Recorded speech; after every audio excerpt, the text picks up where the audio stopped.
These are 5 puzzle games you need to play. Or not. Call of the Elder Gods is a fantastically designed object and observation based puzzle game that's mildly Lovecraftian. It follows up on the story from its prequel, Call of the Sea, but with different characters, this time actually having 2 playables that you switch between. Story-wise, it's not as gut-punchy as the previous entry, but it remains up there with how brilliant some of the puzzles are. The difficulty ranges from easy to difficult, with most being medium. They just take a little longer to solve. Would look into Cosmic Horrors again out of 10. Portal 2 doubles down on everything Portal did well. It's funnier, the puzzles are somehow even more clever, the mechanics are improved, and there's even some new ones. I'm not just saying that because GLaDOS said I'm her favorite. Despite the fact that it came out in 2011, it remains one of the best puzzle games out there. I'm gonna use this time to update you on the first Portal, which I have finally completed. Overall, I loved it, but the ending was extremely frustrating, so I think at least so far Portal 2 is my favorite of them. If only Valve could count to 3 out of 10. Q. If you enjoyed Limbo and Inside, you might want to give this one a try. On the surface, it's a pretty simple puzzle platformer. You play as Hugh, and you change the hue. As you do that, you switch between different colors that affect the environment, revealing or hiding items. Orange wall in the way?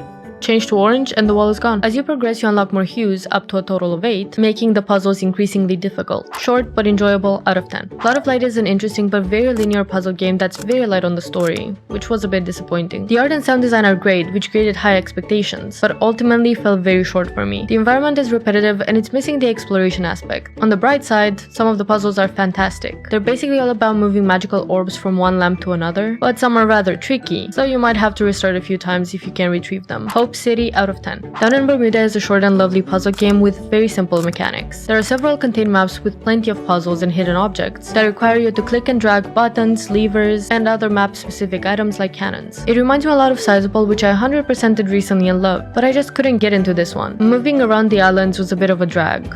Pun intended. It's not challenging, but it can be a bit tedious, especially if you're a completionist at heart. It's 93% off currently, so for a little over €1 it's worth the price. Relaxing out of 10. I'm Rox and I've been playing a new game every day to figure out which ones are worth investing more time in. In the next video, we're gonna take a look at 5 cozy games.